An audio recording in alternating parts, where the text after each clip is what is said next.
percaya di Bukit Kalvari. Percaya di Bukit Kalvari. Di situ Tuhan disalib. Hidupku serta dunia akan berlalu. Ku tetap sandarkan salibnya. Mari kita satu di dalam doa. Tuhan, setiap kami telah siap mendengarkan kebenaran firman-Mu. Engkau membantu hamba-Mu ini Tuhan agar menyampaikan Injil kebenaran dengan setia. Dan kira setiap jemaat yang hadir di sini, Engkau bukakan mata hati pikirannya sehingga benar-benar bisa menerima, bertemu dengan firman-Mu. Dan firman itu yang mengubahkan setiap jemaat Tuhan di tempat ini. Kami berdoa menyerahkan waktu ini Tuhan hanya di dalam nama Tuhan Yesus. Amin. Shalom semuanya. Kita bersyukur Tuhan memberikan kita kesempatan lagi untuk bersama-sama belajar kebenaran firman Tuhan. Bulan lalu di dalam momen Paskah, saya pernah mengatakan bahwa kebangunan gereja, kebangunan rohani dimulai dari dua hal. Yang pertama saat kita sungguh-sungguh belajar memahami firman Tuhan. Yang kedua saat kita menghidupi kasih. Dan hari ini kita akan bersama-sama sungguh-sungguh mempelajari kebenaran firman Tuhan. Hari ini kita akan mempelajari satu tema yaitu amnesia rohani. Hari ini ada beberapa sub yang telah kita pelajari. Saya tadi melihat sekilas ada beberapa orang yang sudah kira-kira ada 5-6 yang datang 2 kali KU ya. Nah saya bertanya apakah ada yang 3 kali KU hari ini? Bisa angkat tangannya? Ya tidak usah malu, ada ya. Ya puji Tuhan ada ya. Ya, kita bersyukur hari ini kita akan bersama-sama belajar kebenaran firman Tuhan. Untuk kita yang hadir di KU3, jangan khawatir, saya akan mengulas sedikit apa yang telah kita pelajari hari ini. Nah, di KU1 kita belajar kepada yang melupakan Tuhan. Setiap kita melupakan Tuhan di dalam kehidupan kita baik sadar maupun tidak sadar. Saya mungkin suatu saat juga bisa menua. Dan karena saya menua, kemungkinan saya bisa lupa orang-orang yang saya kasihi, anak saya, istri saya, kemudian keluarga-keluarga saya. Bahkan mungkin karena fisik saya bisa melupakan Tuhan. Tapi yang menjadi penghiburan bagi saya bahwa kita bisa lupa Tuhan, tetapi Tuhan tidak akan melupakan kita. Di KU1 kita belajar dari kitab Ulangan bagaimana Tuhan berulang-ulang mengingatkan bangsa yang melupakannya. Salah satu wujud nyatanya bagaimana Tuhan mengirimkan firman-Nya atau 10 perintah kepada bangsa Israel agar mereka terus mengingat kepada Tuhan.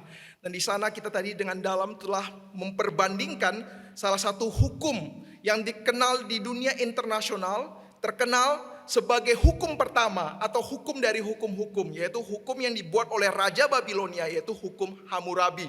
Kita memperbandingkan bagaimana 10 hukum Taurat dengan 10 hukum Hammurabi yang dikatakan baik hukum daripada hukum yang pertama itu. Dan kita menemukan bahwa firman Tuhan berbeda dengan hukum manapun karena dia sempurna dan dia kekal. Dan melalui firman-Nya, melalui hukum-hukum yang Tuhan berikan, itu bagaikan kompas. Saat engkau dan saya hilang arah, kembali ke dalam firman Tuhan, engkau akan dituntunnya. Dan firman Tuhan juga bagaikan cermin yang mengingatkan diri kita. Saat kita mulai sombong, kita diingatkan berkaca kepada perintah Tuhan. Rupanya kita tidak sempurna. Banyak pelanggaran-pelanggaran yang kita lakukan yang tidak sesuai dengan standar Tuhan. Dan saat kita berkaca kepada firman Tuhan, satu sisi kita melihat bahwa kita tidak sempurna. Satu sisi kita melihat ada anugerah Tuhan yang menopang kita. Ada satu konsep juga yang dibawakan selama ini kita mengerti 10 hukum Tuhan sebagai perintah Tuhan ya, 10 perintah begitu ya. Nah, jadi seolah-olah menekan menjadi beban bagi kita. Tetapi orang Yahudi memaknai 10 perintah bukan seperti beban. Bagi mereka disebut dengan Asaret Haderfarim. Apa yang disebut dengan Asaret Haderfarim? Yaitu bukan 10 perintah, tetapi 10 pernyataan. Ya, seorang sarjana bernama John Ortberg berkata, seharusnya saat kita membaca 10 perintah, bukan diinterpretasi seperti, hei kamu lakukan ini, bukan. Tetapi inilah siapa dirimu sebenarnya di hadapan Tuhan. Jadi ini merupakan satu deklarasi kita di hadapan Tuhan. Engkau diselamatkan, engkau dimampukan. Seharusnya engkau menjadikan Tuhan yang tidak ada Allah lain di hadapanmu. Engkau tidak mencuri, engkau tidak membunuh dan sebagainya. Jadi itu bukan suatu perintah yang menjadi beban, tetapi sudah seharusnya. Karena ini pernyataan umat yang telah diselamatkan. Nah, kemudian di KU2 kita belajar, ingatkah dirimu akan Tuhan. Kita belajar dari kitab Mazmur, mendapati satu kesimpulan bahwa Tuhan memang mengingat kita. Tetapi jangan hanya mau diingat saja, tetapi kita mau juga mengingat kebaikan Tuhan dan menghidupi hidup penuh pujian. Nah, dasar firman Tuhannya dari Mazmur pasal 103 ayat yang kedua. Pujilah Tuhan hai jiwaku dan jangan lupakan segala kebaikannya. Di sana kita juga membahas satu konsep yang penting, yaitu konsep gemul, yaitu kebaikan. Nah, saat kita berkata kebaikan, saudara-saudara, kita memiliki konsep dunia. Bagi dunia, kebaikan itu berubah-ubah.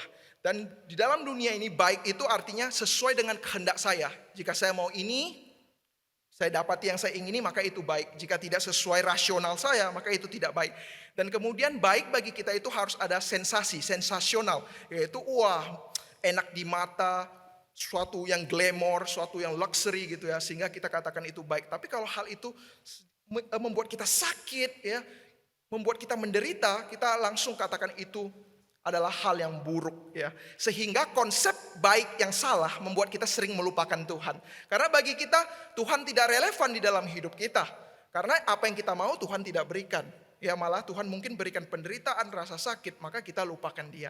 Tetapi kita memaknai ulang apa yang dimaksud dengan baik ya.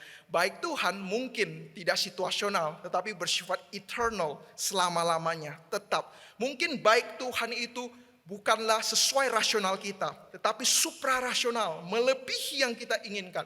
Dan mungkin kebaikan Tuhan itu juga bukanlah suatu hal yang mungkin ya selalu sensasional, tetapi itu pasti beneficial, selalu bermanfaat. Karena kata kebaikan gemul sendiri, yaitu keuntungan, benefit. Nah, saat kita mengingat kebaikan Tuhan, kita akan menjadi pribadi yang penuh pujian. Dan saat kita memuji Tuhan, kita akan semakin ingat kebaikan Tuhan. Jadi itu dua hal yang terus berulang-ulang. Banyak sekali kebaikan Tuhan di dalam hidup, yaitu di dalam kemanusiaan kita, di dalam keselamatan, dan di dalam keseharian.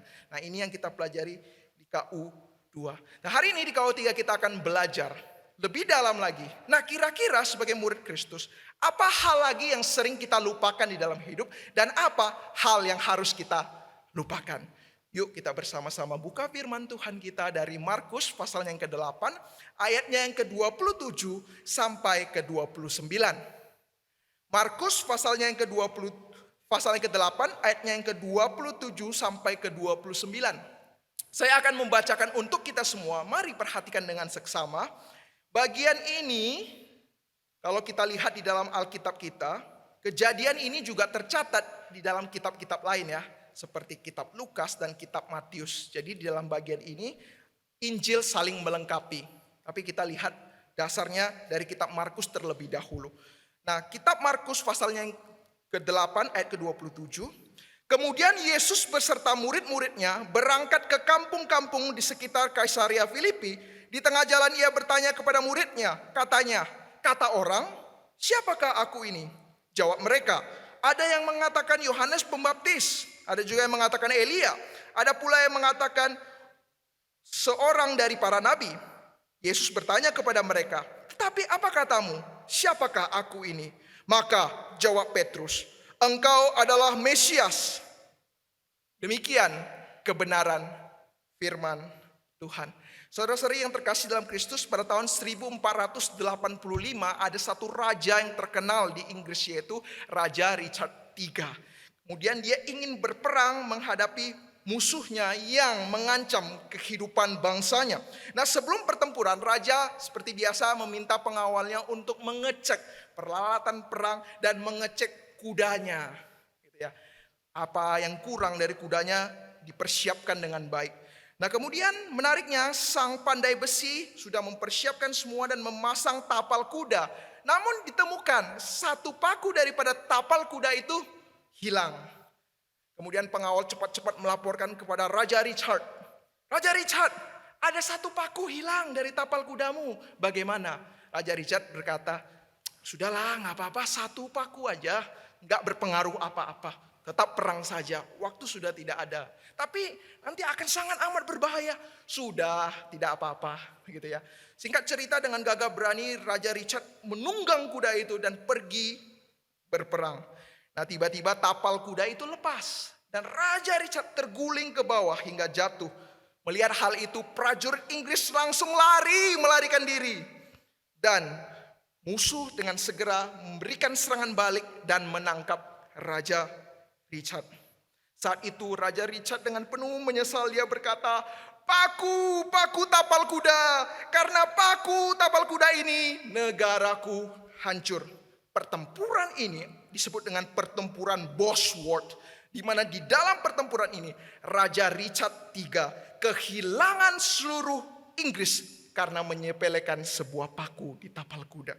Saudara-saudara, di dalam hidup ini kita sering meremehkan banyak hal. Kita menganggap bahwa hal-hal kecil saja kita tidak usah permasalahkan. Nanti bisa ditunda, nanti bisa diselesaikan. Misalnya relasi dengan anak kita, relasi dengan pasangan kita, relasi dengan keluarga kita. Kita tahu ada masalah di sana, kita berpikir sudahlah sepele, waktu akan menjawabnya, biarkan semuanya berlalu. Ya, kita berpikir ya waktu sama anak nanti bisalah diatur begitu. Kita bekerja terus menerus dan kemudian kita juga tidak peduli dengan orang tua kita, tidak peduli dengan pasangan kita. Kita menganggap itu hal-hal yang sepele. Tetapi suatu saat satu persatu orang yang kita kasihi itu meninggalkan kita baru mungkin akan menyesal, saudara. Karena hal itu tidak bisa kembali lagi. Saudara, dalam pelayanan juga demikian. Kita anggap remeh. Kita berpikir ya sudah, biarlah semua berjalan biasa-biasa. Kurang-kurang sedikit gak apa-apalah, namanya juga manusia. Tetapi saudara, benarkah pemikiran demikian? Kalau kita tarik lagi di dalam konteks yang lain, mungkin kita akan setuju hal ini tidak benar. Dosa sedikit gak apa-apalah. Kan dosa sedikit saja begitu ya. Tapi ingat, dosa tetap adalah dosa. Dan di dalam hal saudara-saudara, lupa kecil tetap adalah hal lupa, saudara. Nah, saudara, berapa banyak karena kelupaan-kelupaan di dalam hidup kita. Kita begitu menyesal. Aduh, kalau saja tadi saya melakukannya. Aduh, kalau saja saya ingat, saudara-saudara. Saudara-saudara, kalau kita masih diberikan kesempatan, saudara, untuk memikirkan, aduh, kalau saya begini, berarti Tuhan masih beranugerah bagi kita. Engkau masih bisa merenungkan, engkau masih ada kesempatan bertobat. Tapi bagaimana kalau hal yang engkau lakukan ini telah melahap dirimu dan engkau tidak bisa keluar di dalamnya? Hanya karena mungkin lupa-lupa yang kita anggap sepele. Saudara, walaupun di dalam anugerah Tuhan kita yakin tidak ada yang namanya kata terlambat. Walaupun engkau sejatuh apapun selalu ada alasan untukmu bangkit. Tetapi untuk apa kita terus hidup di dalam keadaan luka-luka, sakit-sakit setengah mati, kena hukuman, sudah kena akibat, baru kita mau bertobat, saudara. Baru kita mau kembali kepada Tuhan. Bukannya seharusnya di saat kita paling sehat, paling prima, ingatan kita paling bagus, kita mau persembahkan kepada Tuhan. Saudara, kita perlu akui hal lupa kita selalu anggap remeh. Dan di dalam hal teologi, saudara, ada satu kelupaan yang begitu ganas, yang begitu mematikan, yang disebut dengan spiritual amnesia, yaitu kelupaan rohani. Nah, apa itu kelupaan rohani? Sederhana, kita mudah melupakan Tuhan. Sederhananya seperti itu. Hal-hal rohani kita mudah lupakan. Yuk, coba saya mau tanya, kira-kira 2-3 minggu lalu kita dengar firman Tuhan, masih gak kita ingat detailnya? Ingat? Nah, tetapi mungkin kata-kata orang kepada kita, mungkin cuma 1-2 kata 5 tahun yang lalu, 10 tahun yang lalu kita ingat, kita genggam gitu ya. Nah, mungkin ada orang yang ngutang kita nih, 1 sen ya, atau 100 rupiah, 30 koma kita ingat gitu ya. Tapi firman Tuhan yang katanya lebih berharga dari permata manapun di dalam dunia ini, kita lupakan dan dengan mudah kita katakan aduh lupa gitu ya. Nah, ini terjadi pada diri kita karena kita adalah manusia yang berdosa dan setiap kita memiliki kelupaan rohani. Nah, kita harus benar-benar sadar sebenarnya ada lupa yang benar-benar menyerang kehidupan kita di dalam keseharian kita yang sebagai murid Tuhan kita harus selesaikan. Tetapi ingat, Tidak hanya lupa yang harus kita selesaikan, kita harus menjadi ingat. Tetapi saya juga hari ini ingin memberikan satu kebenaran bahwa ternyata spiritual amnesia juga ada sisi positif. Jadi satu sisi ada hal yang kita ingat, tetapi menariknya ada sisi yang harus kita lupakan juga. Nah, hari ini kita akan belajar melupakan dan yang harus kita ingat kembali.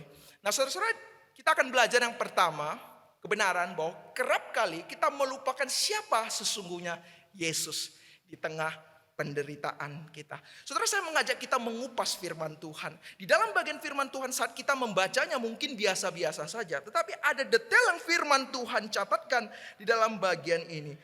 Kemudian tibalah Yesus dan murid-muridnya di Betsaida, saudara-saudara. Dan kemudian itu di ayatnya yang ke-22. Kemudian setelah Yesus berjalan, kita melihat di bagian ayatnya yang ke-27, Yesus berangkat dari sana dan menuju tempat di sekitar Kaisaria Filipi.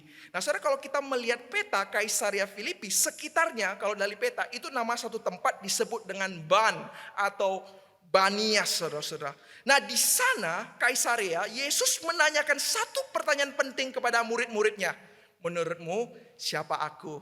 Nah, saat kita membaca firman Tuhan mungkin kita rasa biasa saja, Yesus mungkin bisa tanyakan dimanapun. Tetapi kalau kita menggali firman Tuhan, kita meneliti sejarahnya, luar biasa sekali.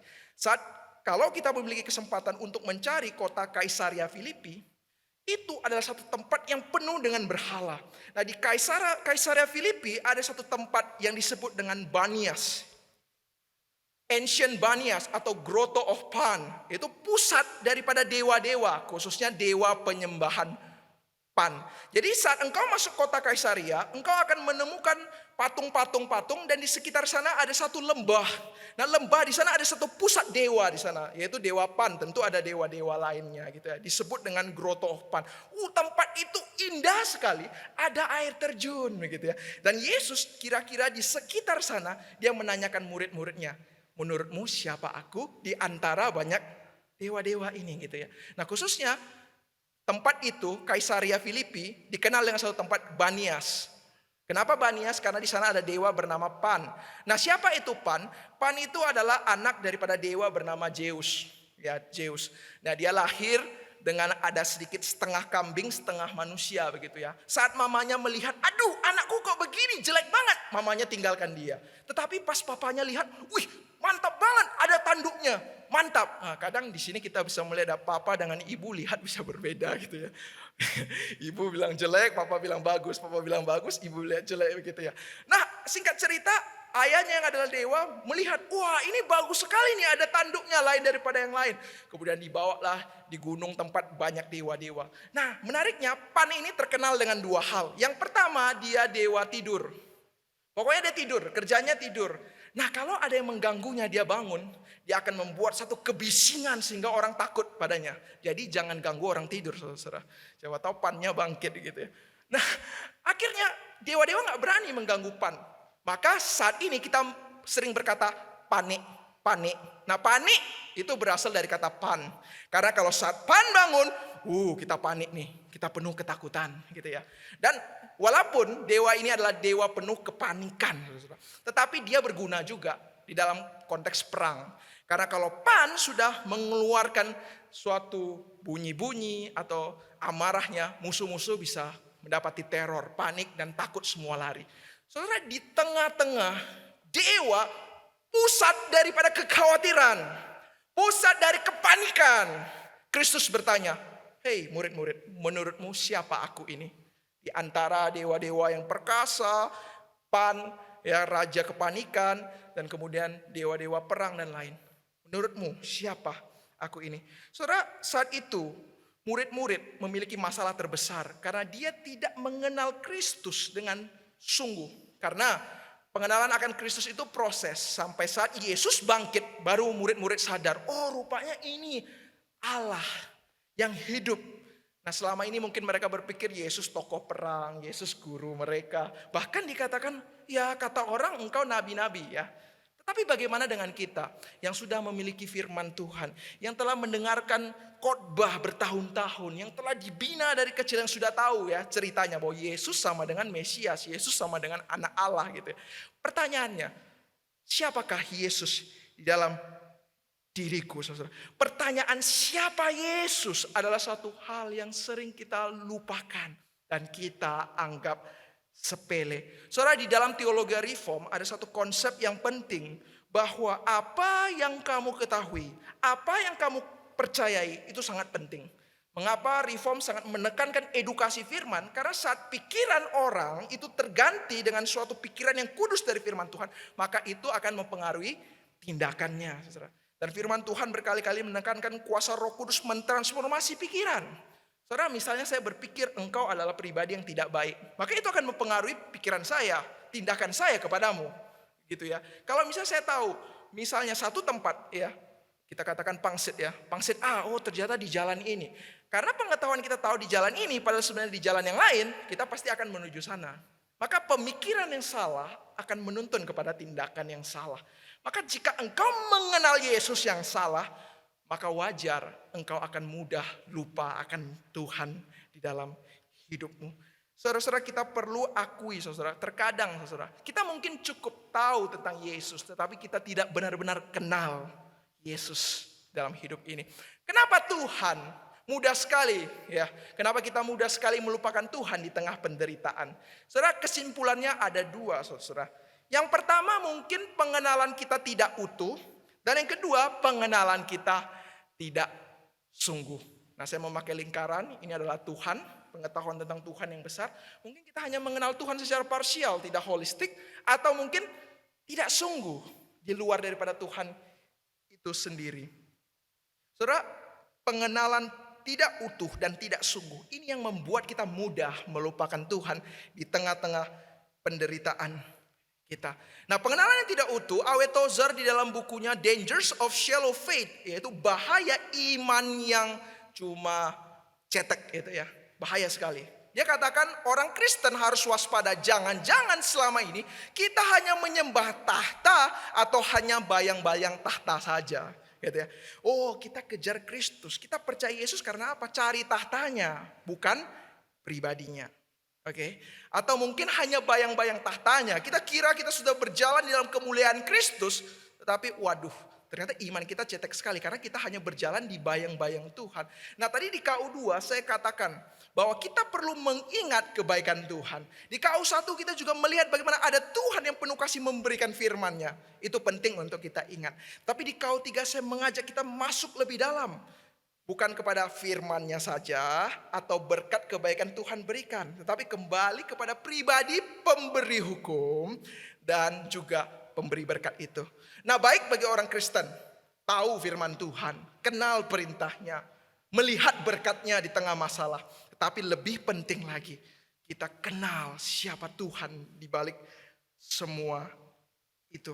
Saudara, mungkin ingatan kita kepada Yesus cuma setengah-setengah saja.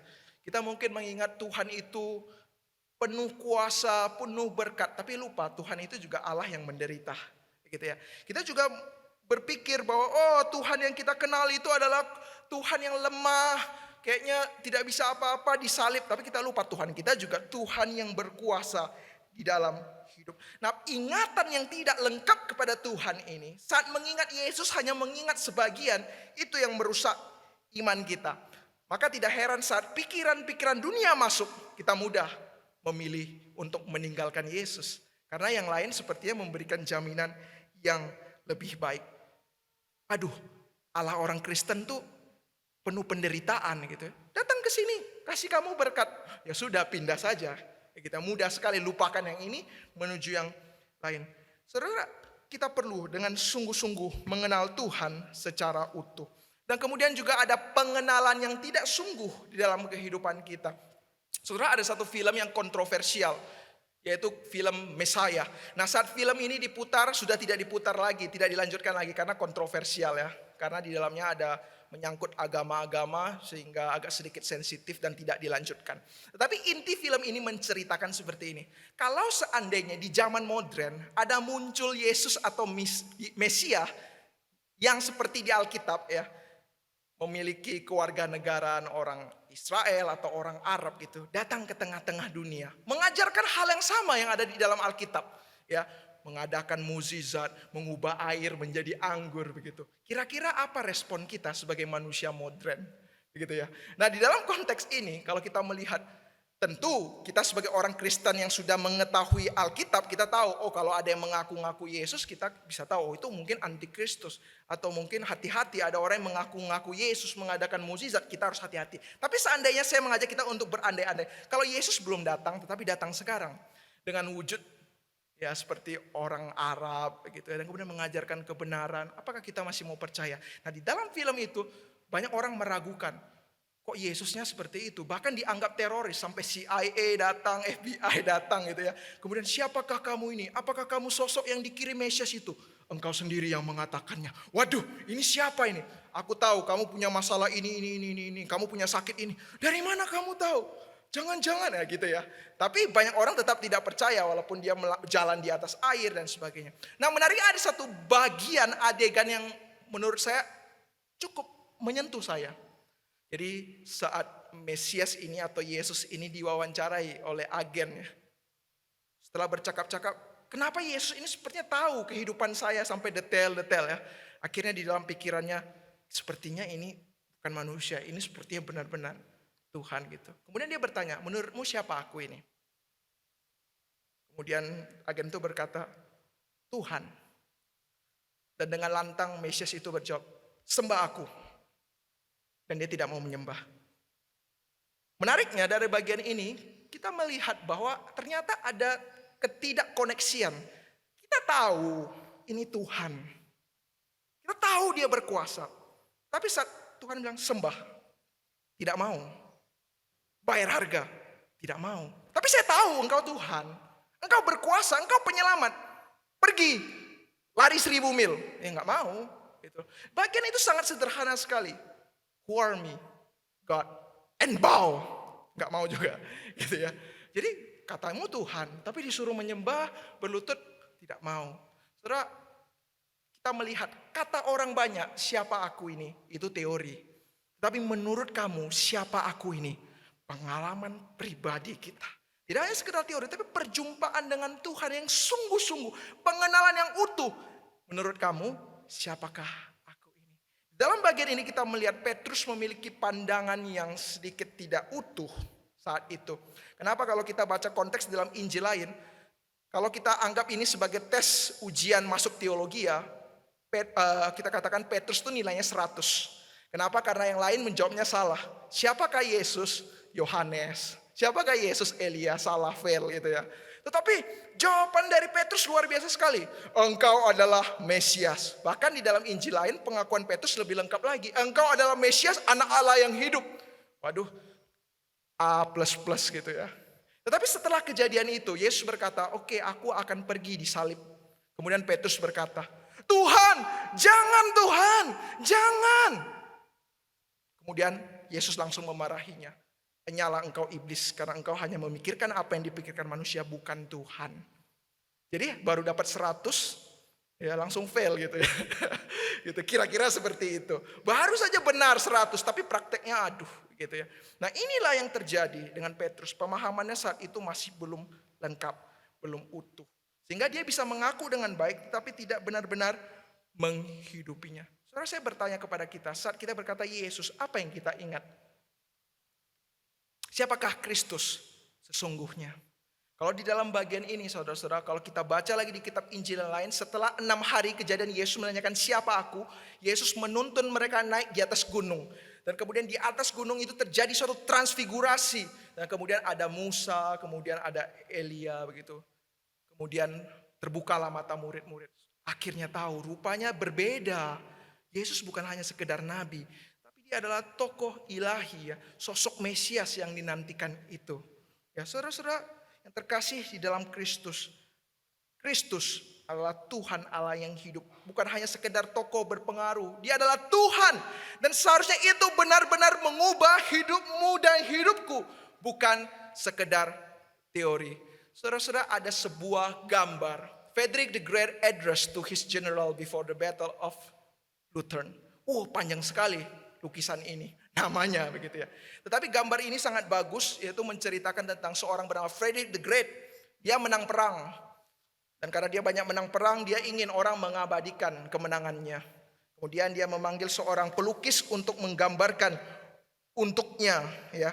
Tetapi menariknya saat pelukis ini menggambarkan di dalam gambarannya, pelukisnya itu dia menyelesaikan samping-sampingnya gitu ya.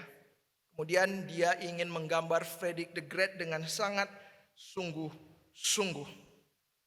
Tetapi pelukis itu bernama Metzel, dia bingung mau gambar apa gitu ya. Singkat cerita, Frederick the Great-nya dihilangkan.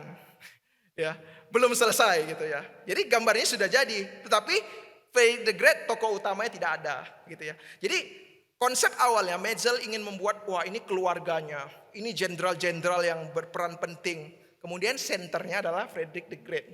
Ya, tetapi menariknya sampai sekarang Frederick the Great itu tidak digambarkan, jadi kosong. Saya bertanya kepada kita semua, di tengah kehidupan kita, keluarga, mungkin orang-orang yang mendukung kita, sahabat, dan banyak sekali. Siapa di tengah-tengah yang menjadi sentral di dalam kehidupanmu? Siapakah yang engkau isi di sana, saudara-saudara? Di tengah itu, apakah diri kita sendiri? Apakah ada yang lain memposisi di dalam gambar itu? Ataukah mungkin di dalam hati kita itu Yesus sebagai sentral daripada keluarga kita, kerabat kita, pekerjaan kita, prestasi kita, pelayanan kita. Saudara-saudara, remember, Kristus adalah yang terutama, bukan yang pertama. Ia bukan salah satu, tetapi satu-satunya.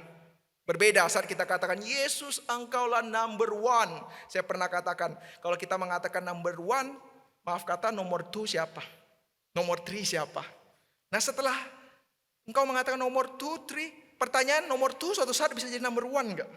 Nomor 3 bisa jadi number 2 enggak? Number 1 bisa menjadi yang lain tidak? Kalau kita katakan Yesus yang pertama, berarti ada buntut-buntutnya lagi gitu ya.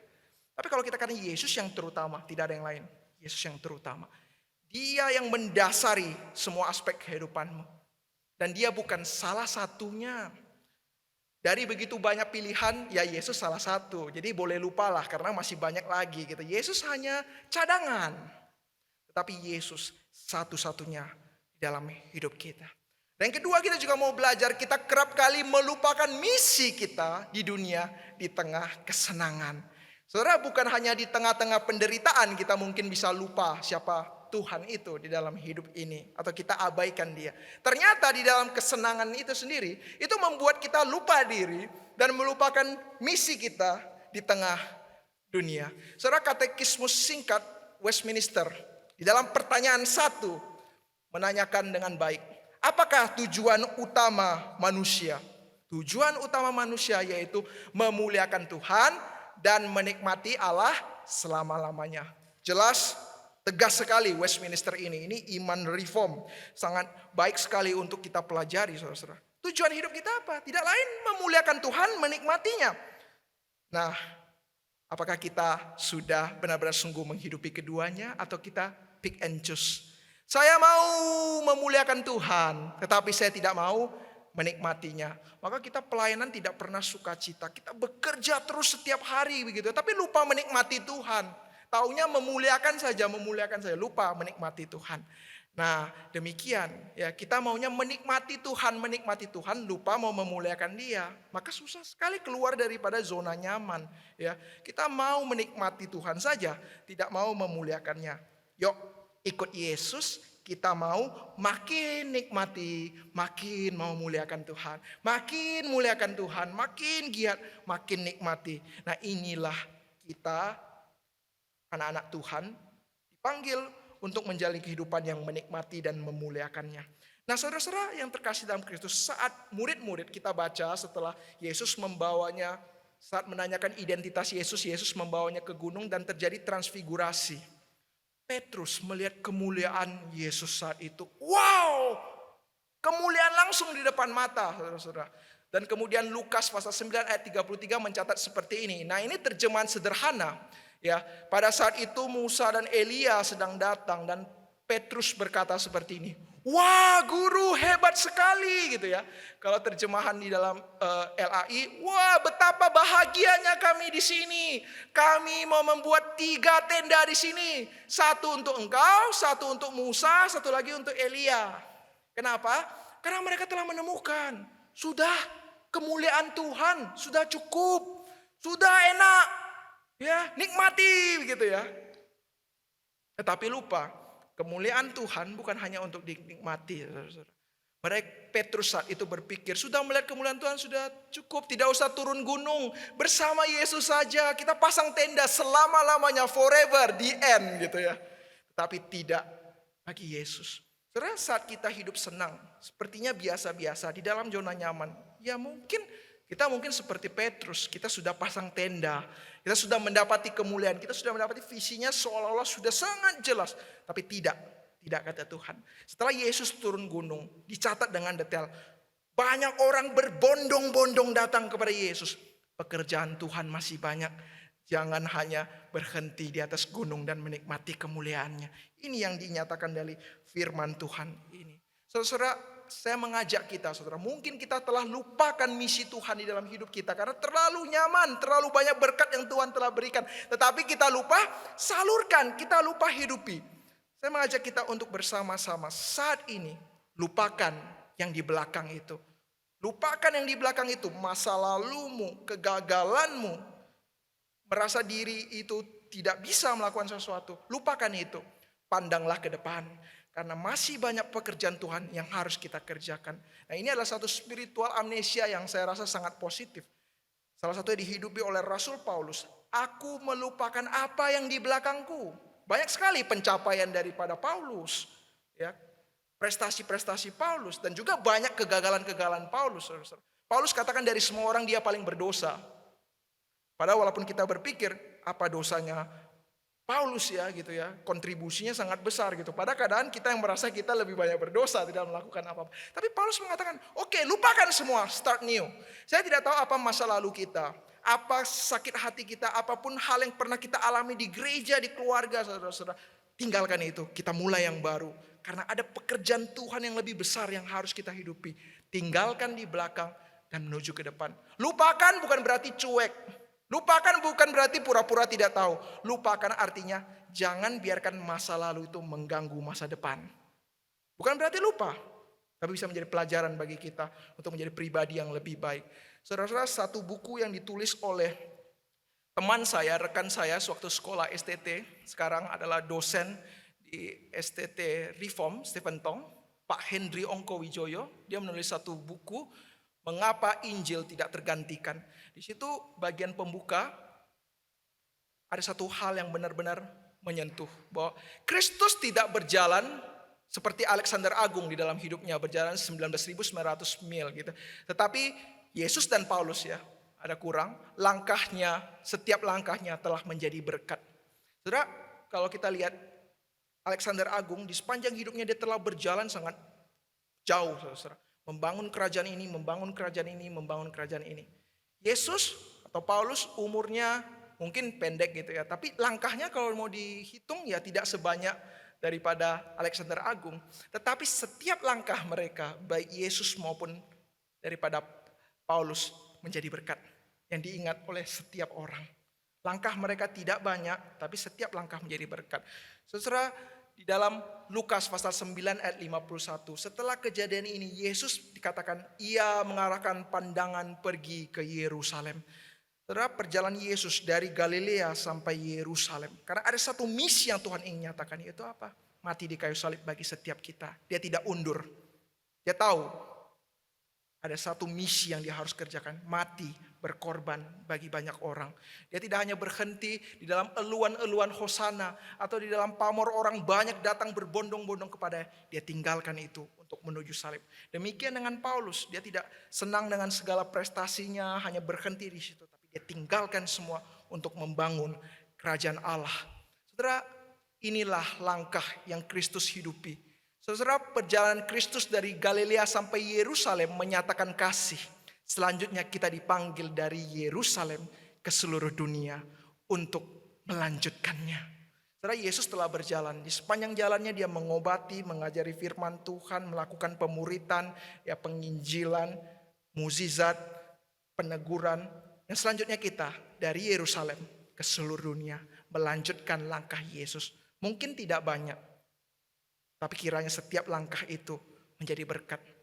Saudara, misi kasih dari Yerusalem ke seluruh dunia. Kira-kira apa sih langkah praktisnya? Saudara, kalau kita lihat dalam ajaran Yesus, diajarkan kepada kita, kita mungkin harus mengasihi dan mendoakan orang-orang yang menyakiti kita. Kemudian kedua, kita harus melayani di saat suka maupun duka. Dan bahkan kita dipanggil untuk memuridkan tanpa pilih kasih. Dan jika saya mau urutkan masih banyak lagi, kita bisa kembali membaca firman Tuhan sendiri. Kita jabarkan kira-kira Yesus sampai di satu tempat apa yang dia lakukan. Yesus sampai di satu tempat apa yang dia lakukan. Kita melihat apa yang Yesus kerjakan. Dan kita coba kerjakan di dalam hidup. Misi kasih ke seluruh dunia. Saudara, saya akan menutup dengan satu kisah. Ini adalah satu kisah seorang hamba Tuhan yang saya sangat hormati, tapi banyak sekali orang yang mungkin tidak tahu mengenai dirinya. Ya, karena ini adalah hamba Tuhan di Afrika, gitu ya. Dulu saya hampir pernah paman saya pernah men-sharingkan juga kepada beberapa rekan saya. Dulu hampir saya disekolahkan paman saya di STT di Afrika, gitu ya. Tapi tidak jadi. Nah, di sini ada seorang ya bernama Reverend John Rukchanghana gitu ya. Itu bahasa Afrika. Dia tinggal di Rwanda ya, satu tempat kecil di Afrika. Nah, di situ terjadi pembantaian suku. Ya. Terjadi peperangan suku dan kemudian singkat cerita keluarganya habis karena perang itu, dan kemudian juga banyak adik-adiknya yang terkena banyak kasus seperti pelecehan, kemudian dianiaya begitu ya. Dan kemudian dia bersumpah, saya tidak akan ke sini lagi. Saya harus pergi dari tempat ini ya. Dan dia pergi ke Uganda. Nah, saat di Uganda, dia melayani dengan baik jadi pastor. Tapi Tuhan panggil dia kembali. Tuhan gerakkan hatinya. Ayo kembali lagi. Ayo kembali lagi. Awalnya dia tidak mau. Karena banyak sekali kenangan-kenangan tragedi-tragedi di sana. Tapi akhirnya dia memilih untuk kembali ke dalam tempatnya. Nah, di sana dia kembali ke Rwanda, ada satu kejadian yang dia tulis, dia melihat tulang-tulang. Jadi bayangkan saudara-saudara, kembali ada penuh tulang-tulang yang mengingatkan akan pembantaian terlebih dahulu. Dan dia sering berkhotbah seperti ini. Kita berdiri di atas tulang-tulang masa lalu dan mengkhotbahkan harapan dan kasih.